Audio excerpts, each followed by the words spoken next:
Good evening, my fellow Americans. Tonight, I'd like to talk to you about where we are as we mark 1 year since everything stopped because of this pandemic. Most governors shut down their states.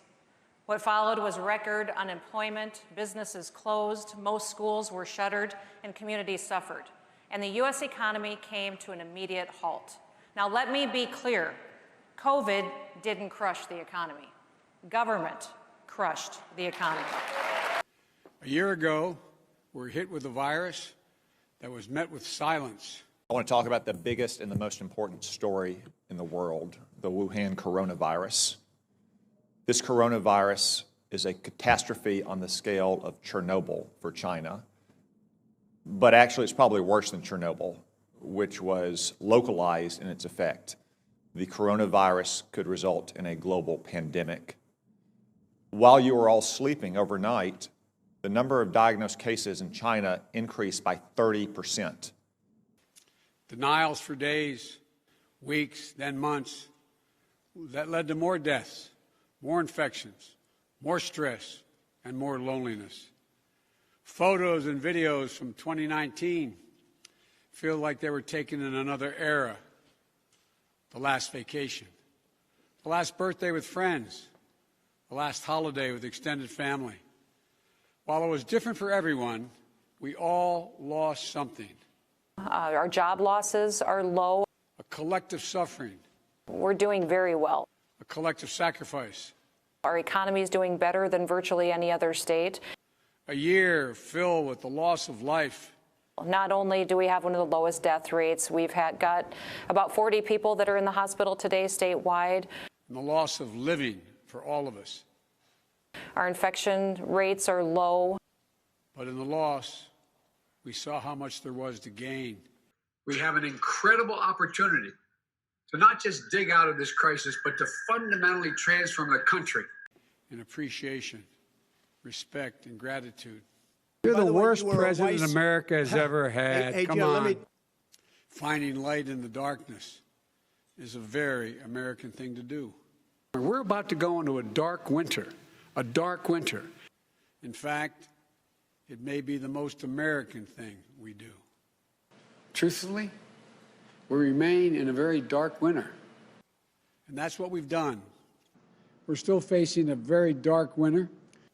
We've seen frontline and essential workers. Right foot, now left foot. Right foot, now left foot. Right foot, now left foot. Right foot, now left foot. One hand. One hand, one hand. Two hands. Two hands, two hands. Hit your rollie. Hit that rollie. Do your dance. Do your dance. Now lean with it, rock with it. Lean with it, rock with it. Risking their lives. Drop it low, girl. Drop it low, girl. Low, girl. Drop it low, girl. Drop it low, girl. Drop it low, girl. Drop it low, girl. Sometimes losing them.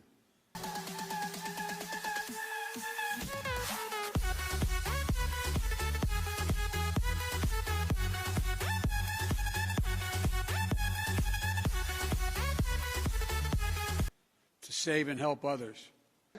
That's why we've been waiting so long. We're down here with a bunch of mops. Is this really happening? Am I really witnessing this? I need to do my own TikTok.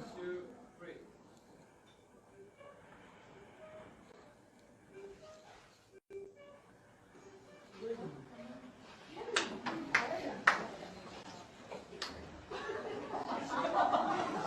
I've seen it all now. Researchers and scientists racing for a vaccine. And so many of you, as Hemingway wrote, being strong in all the broken places. I know it's been hard. But apparently, that advisory doesn't apply to the governor, Gavin Newsom, who decided to travel to Napa Valley for a fancy dinner with lobbyists. Let me give you the details. I truly know.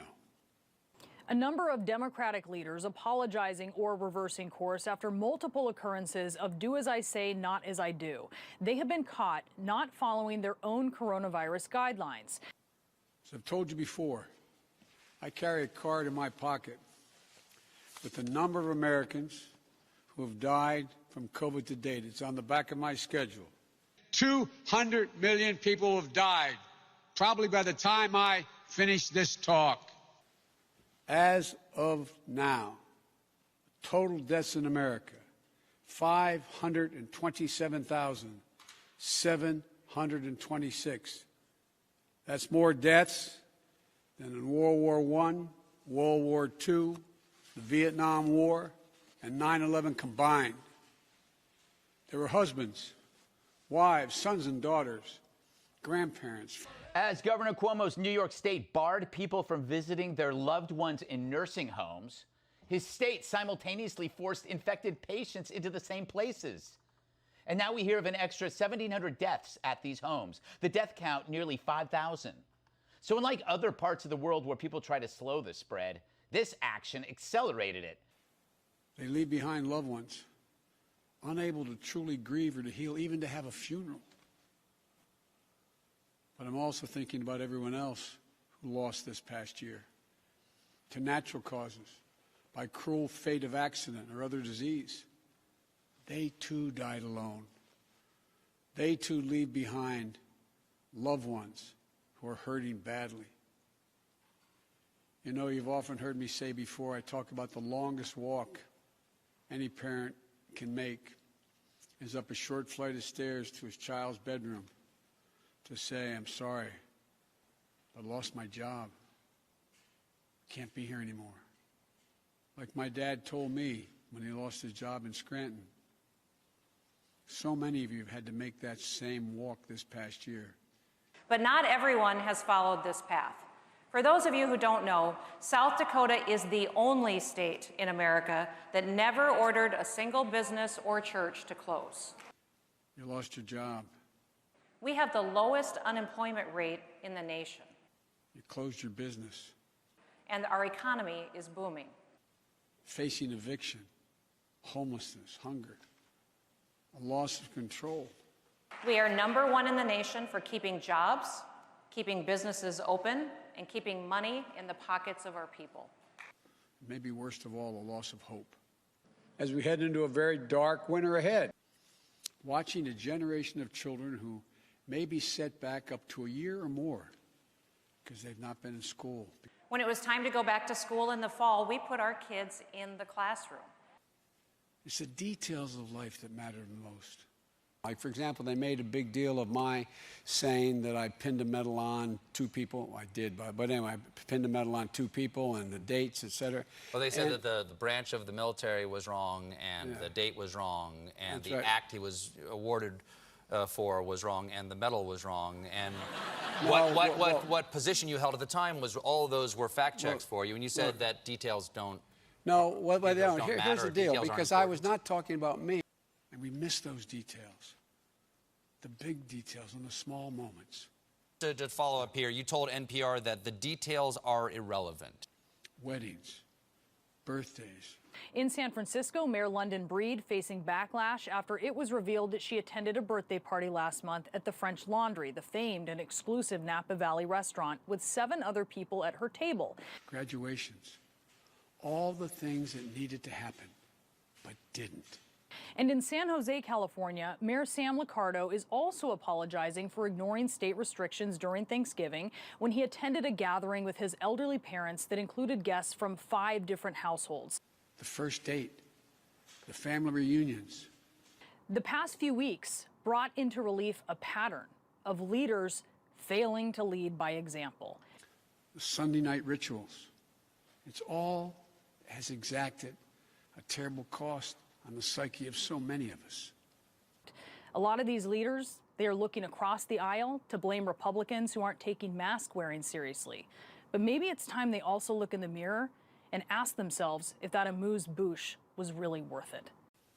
For we are fundamentally a people who want to be with others.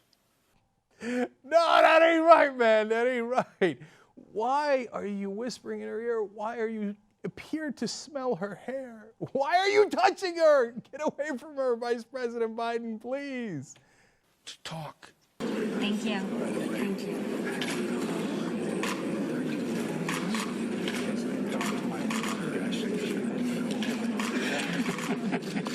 God, it's so unbelievably uncomfortable. She's like leaning away, like, please, please, please don't be this close to me, please. Please. Please. To hug. Normal hug. Normal hug. She lets it go. He does not. To hold one another. She tap out. Nope. She's just, no, he's still holding on. Okay, second tap out. For God's sake, Joe, you got to let go. You got to let go. Still hasn't let go. This is now breaking a record. Finally, oh, thanks God. But this virus has kept us apart. Thanks God. We're still holding on, but at least the hug has been broken. The things we used to do that always filled us with joy. Look at how he steps and look how I step. Watch how I run up ramps. Have become things we couldn't do and broke our hearts. Too often, we've turned against one another. I just don't even know why there aren't uprisings all over the country, and maybe there will be. A mask, the easiest thing to do to save lives. Why weren't President Biden and all members of the Biden family masked at all times on federal lands last night if he signed an executive order that mandates masks on federal lands at all times? Sometimes it divides us. I sat down in the classroom, I got up to get some paper, and she asked me to take my mask off. It was a Trump 2020 mask. That's whenever she told me to get out of her class and go somewhere else with that mask, that she was writing me up. The teen said he was sent to in-school suspension, missing one of his mid-year exams. And the school, in this case, admits the teacher was wrong to make the student take that mask off. States pitted against one another. Now, many in the media, they criticized South Dakota's approach. They labeled me as ill-informed, that I was reckless, and even a denier.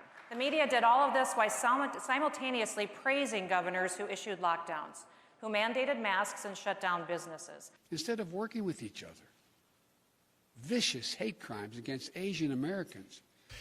The San Francisco Police Department found that 85% of all physically violent crimes, physical assault crimes, consisted of a black attacker and an Asian victim. Wow. 85%. Who've been attacked, harassed, blamed, and scapegoated. At this very moment, so many of them, our fellow Americans, they're on the front lines of this pandemic trying to save lives. And still, they're forced to live in fear for their lives just walking down streets in America. It's wrong, it's un-American, and it must stop. And I said, no. I said, if we were in high school, I'd take him behind the gym and beat the hell out of him.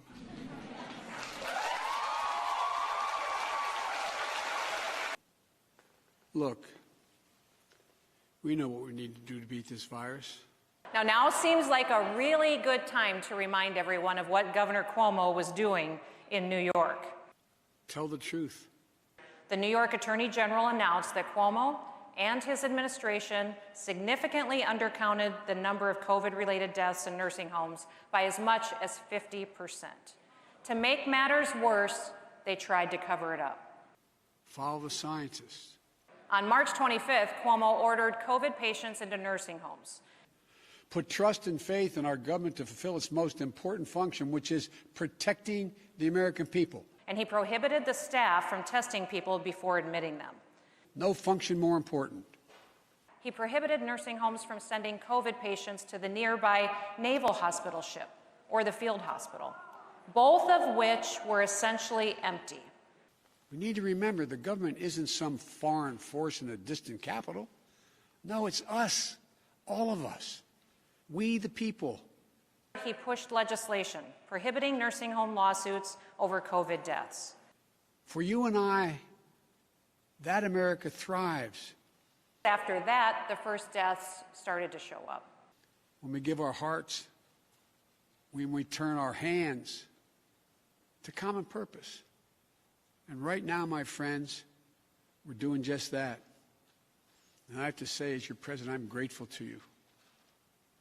Last summer, I was in Philadelphia and I met a small business owner, a woman. I asked her, I said, what do you need most? I'll never forget what she said to me. She said, looking me in the eye, she said, I just want the truth. It's one thing to have the vaccine, which we didn't have when we came into office, the truth.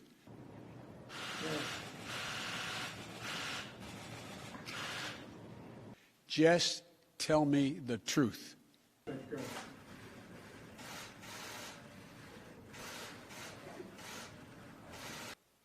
Think of that.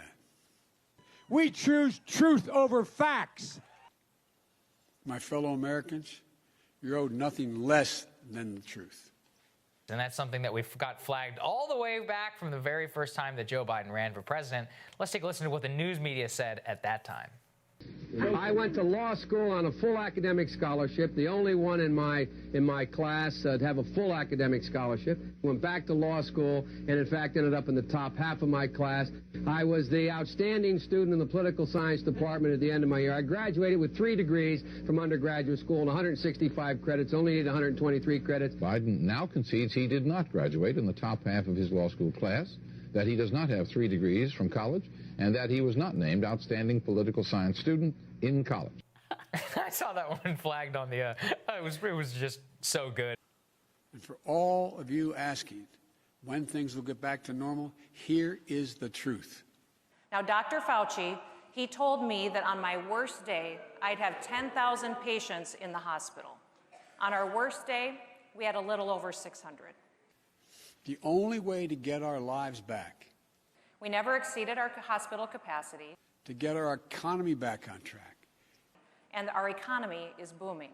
is to beat the virus. You've been hearing me say that for while I was running and the last 50 days I've been president. But this is one of the most complex operations we've ever undertaken as a nation in a long time. That's why I'm using every power I have as President of the United States to put us on a war footing to get the job done. Sounds like hyperbole, but I mean it, a war footing. To get the vaccine into the hands of American people, we're fully mobilizing the awesome power of American industry and also our military. And thank God we're making some real progress now. So the first question is the vaccine safe? Frankly, I'm not going to trust the federal government's opinion.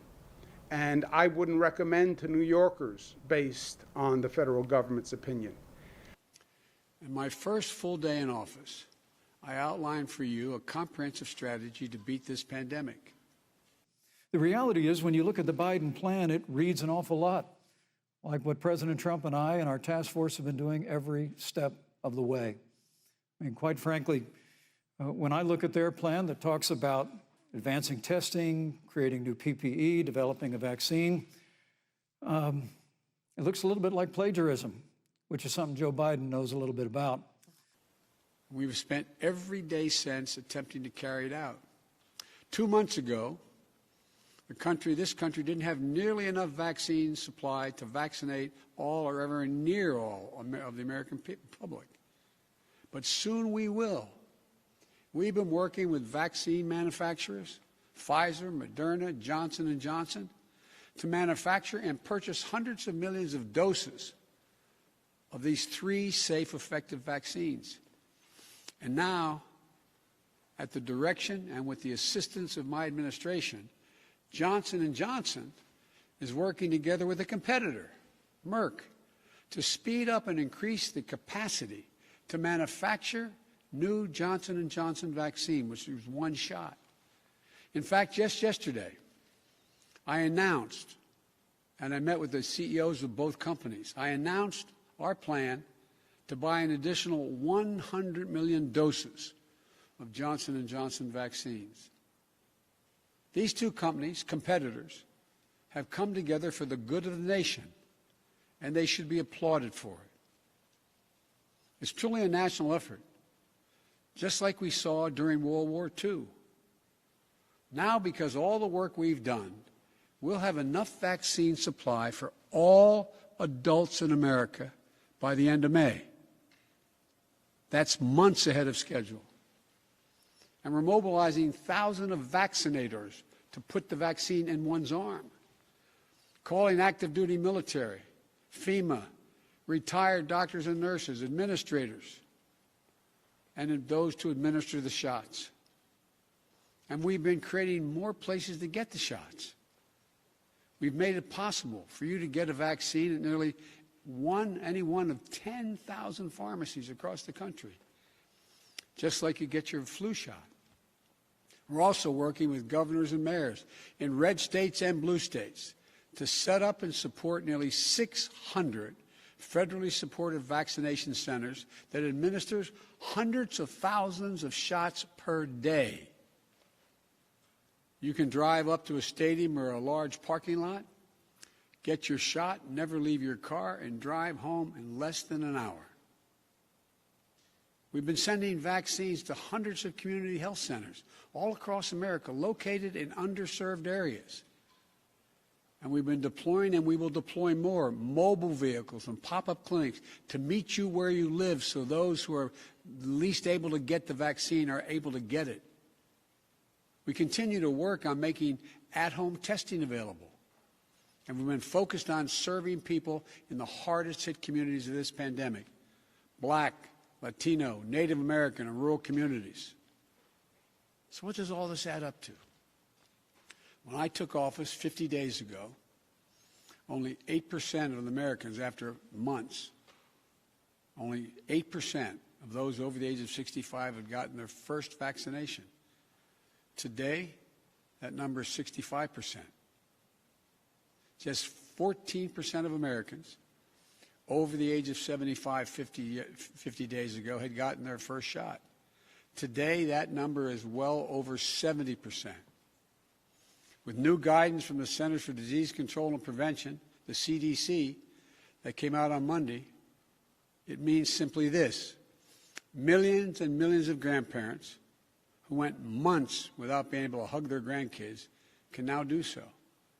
And the more people are fully vaccinated, the CD will continue to provide additional guidance on what you can do in the workplace, places of worship with your friends, as well as travel. Our discussion during legislative session right now is, how are we going to spend all of the extra revenue this year that we didn't anticipate having? And that's because we had record sales tax numbers come in. I think everybody who wanted a little bit of freedom this year took their vacations in South Dakota. We're moving businesses here in overwhelming numbers. We've got families that are moving in because they can have their kids in school. They can have some personal choices still left to them that the government isn't making for them. So it's been remarkable to really see the impact a small state like South Dakota can have on people and their belief systems. When I came into office, you may recall, I set a goal that many of you said was that kind of way over the top. I said I intended to get 100 million shots in people's arms in my first 100 days in office.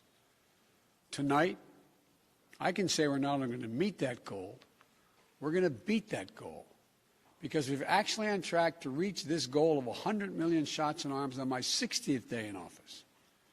No other country in the world has done this. None. And I want to talk about the next steps we're thinking about.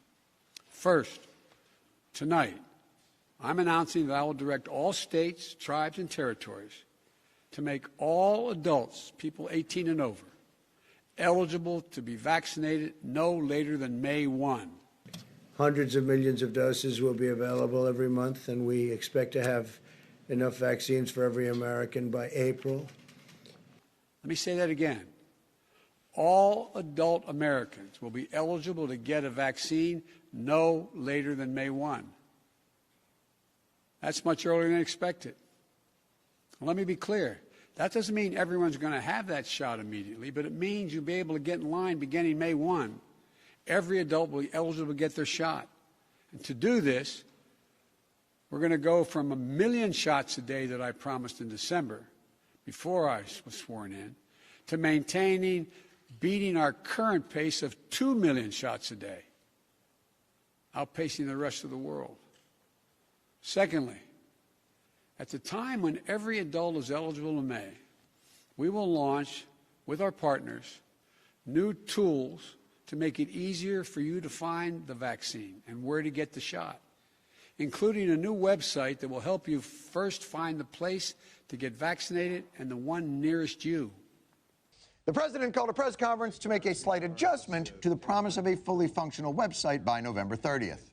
The website will work much better on November 30th, December 1st, than it worked certainly on October 1st. That's a pretty low bar. By the time we look back on this next year, the people are going to say, this is working well.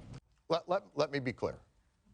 When I said end of November, I did not say which November. Let me be clear about that. No more searching day and night for an appointment for you and your loved ones. The White House's ongoing struggle to fix their beleaguered healthcare website tonight, I am happy to report. The latest change is strictly cosmetic. That smiling woman on the homepage is gone. Although I'm not sure the new homepage is an improvement. I think that's... Thirdly, with the passage of the American Rescue Plan, and I thank again the House and Senate for passing it, and my announcement last month of a plan to vaccinate teachers and school staff, including bus drivers, we can accelerate massive nationwide effort to reopen our schools safely. Now, on your feed at 5, the new CDC director says schools can safely reopen even if teachers don't have the COVID-19 vaccine. And meet my goal that I stated at the same time, about 100 million shots, of opening a majority of K through 8 schools in my first 100 days in office. We believe many school districts can now reopen safely, provided they implement mitigation measures and health protocols to protect families, protect teachers, and protect students. All families should be empowered to make the decision that is right for their own circumstances. This is going to be the #1 priority of my new Secretary of Education, Miguel Cardona.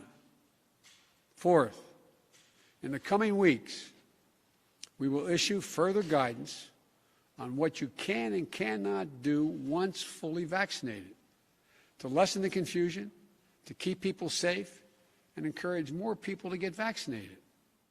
And finally, fifth, and maybe most importantly, I promise I will do everything in my power. I will not relent until we beat this virus. But I need you.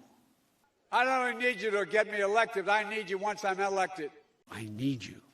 I've just been a firm believer that when you have a leader overstep their authority in a time of crisis, that's really when you break this country. I need every American to do their part. We made decisions to trust people. And that's not hyperbole. I need you. I told my folks here in South Dakota that I would give them all the information that I have. I need you to get vaccinated when it's your turn and when you can find an opportunity. I'd be palms up with them. And to help your family. And that I was going to let them use personal responsibility to make the best decisions for them and their families. Your friends, your neighbors, get vaccinated as well. Because here's the point.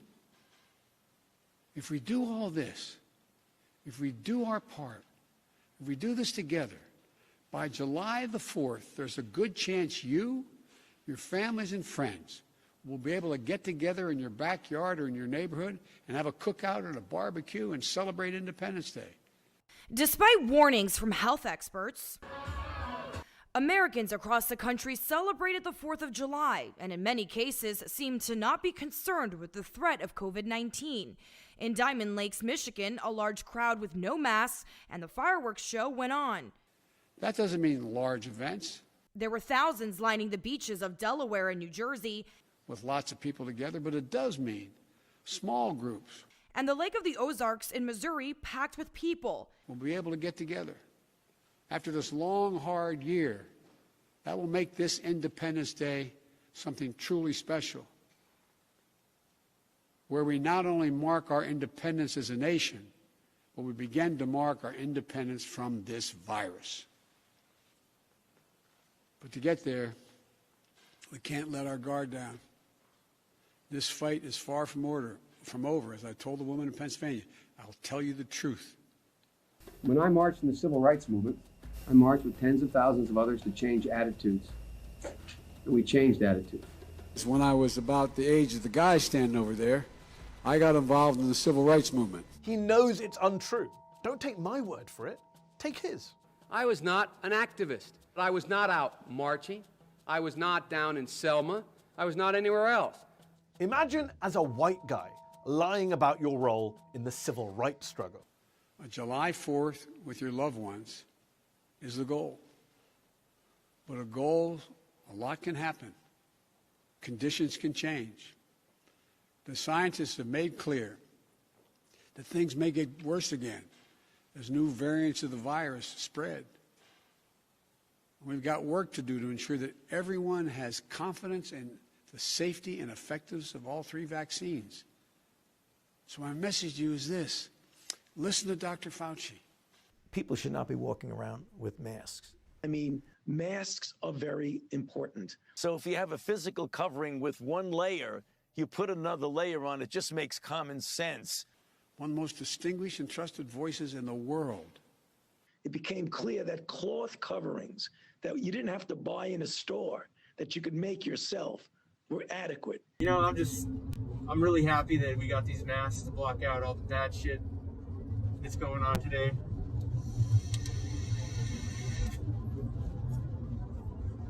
Be a real shame if anything could get through it. He's assured us the vaccines are safe. They underwent rigorous scientific review. I know they're safe.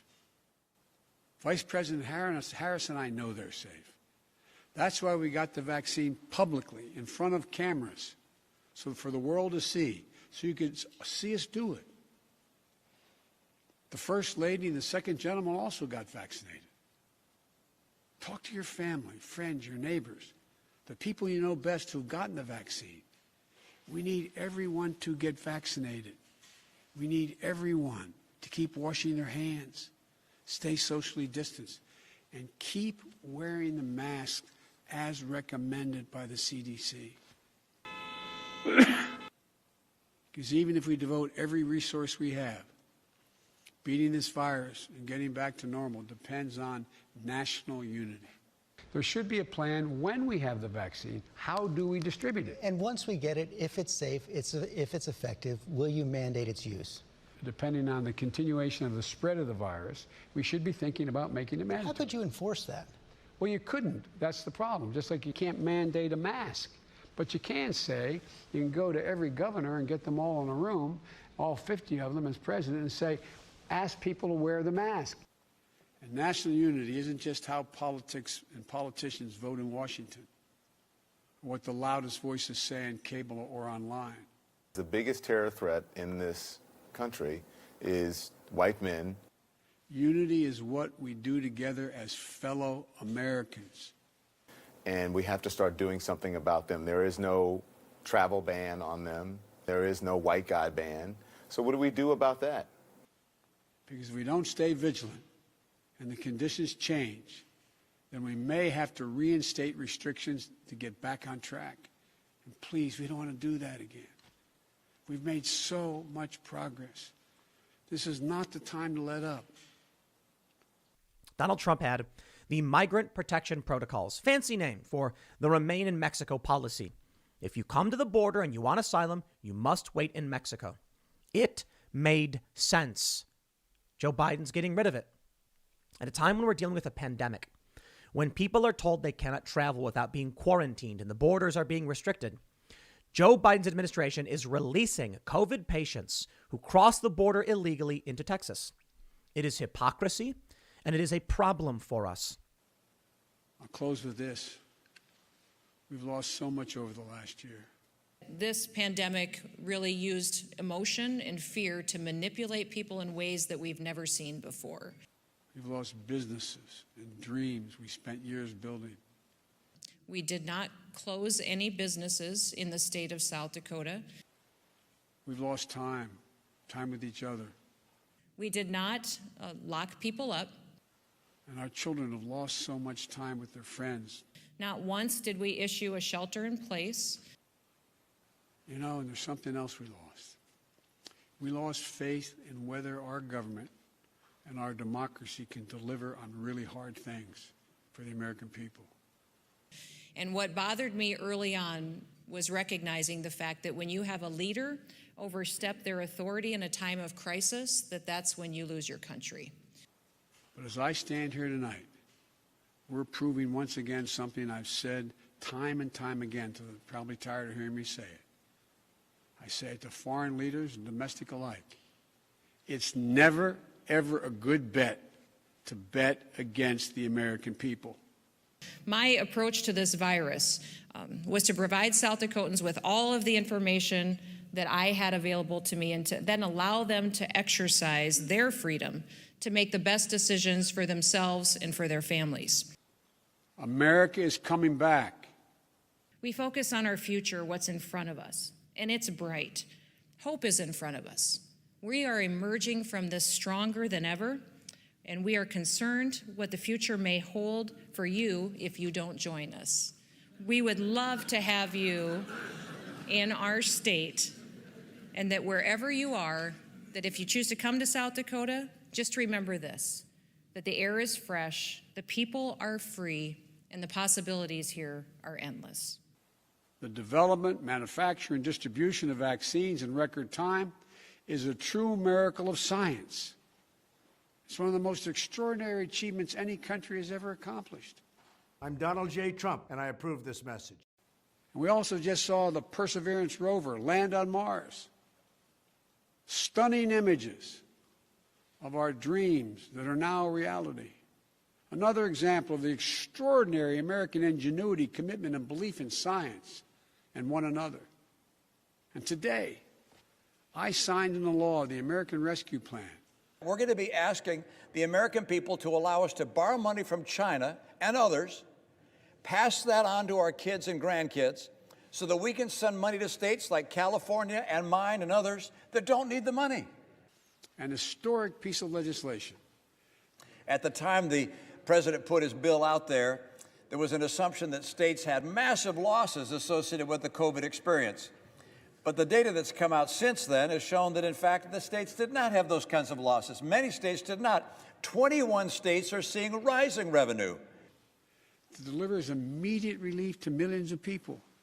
California has record surpluses, billions of dollars in surplus. And yet, under this legislation, California itself, at the state level, gets $26 billion more. And in total, with its localities, it gets $41 billion. This is on top of their already surplus year. Think about that. In order to open these doors, we do not say open sesame. We say open Biden. That's our magic word. Includes $1,400 in direct rescue checks, payments. That means a typical family of four earning about $110,000 will get checks for $5,600 deposited if they have direct deposit or in a check, a treasury check. It extends unemployment benefits. It helps small businesses. It lowers health care premiums for many. It provides food and nutrition, keeps families in their homes. Open Biden. I love it. In the coming weeks and months, I'll be traveling along with the First Lady, the Vice President, the Second Gentleman, members of my cabinet, to speak directly to you, to tell you the truth. He also says now that he opposed the Iraq War as soon as it started. From the moment shock and awe started, from that moment, I was opposed to the effort and I was outspoken. A complete fabrication. Here he is several months after the invasion began, praising both the war and George Bush. Some of my own party have said that it was a mistake to go to Iraq in the first place. But the cost of not acting against Saddam, I think, would have been much greater. The President of the United States is a bold leader, and he is popular. Again, Biden just makes stuff up. About how the American Rescue Plan meets the moment. And if it fails at any pace, I will acknowledge that it failed. But it will not. He makes demonstrably false claims without an iota of shame. About how after long, dark years, one whole year, there is hope and light of better days ahead. You are in a special place because as you travel from state to state, you'll see a lot of challenges. When you come to South Dakota, you realize that our people are happy. If we all do our part, this country will be vaccinated soon. If you've seen how South Dakota has managed this pandemic and you like it, we'd like you to move to South Dakota. Our economy will be on the mend. I will remind you, we have the friendliest tax environment in the entire country, the lowest regulatory burden, and we will not close your business for you.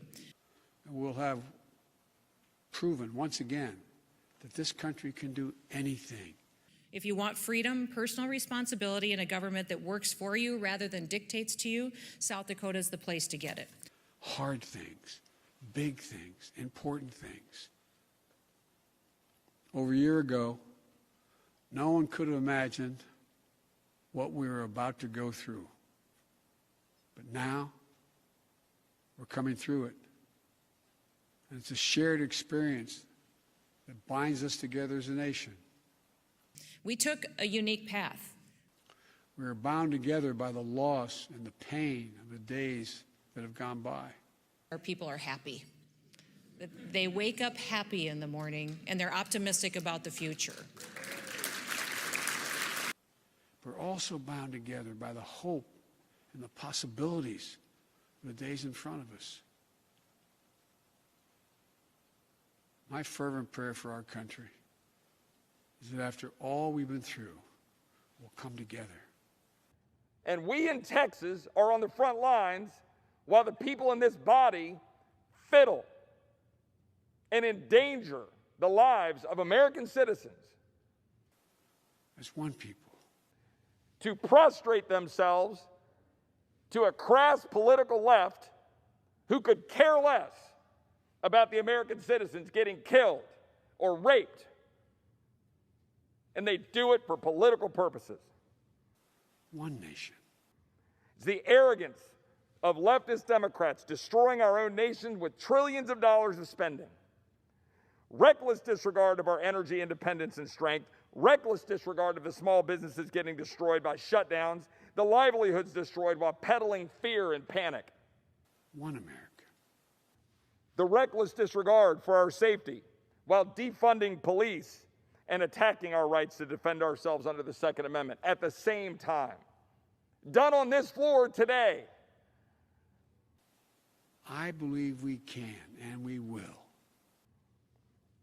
The reckless disregard for our national security while empowering China to undermine our way of life. We're seizing this moment. The reckless disregard for public health as we join the very World Health Organization that lied to us to protect China. And history, I believe, will record. We faced and overcame one of the toughest and darkest periods in this nation's history.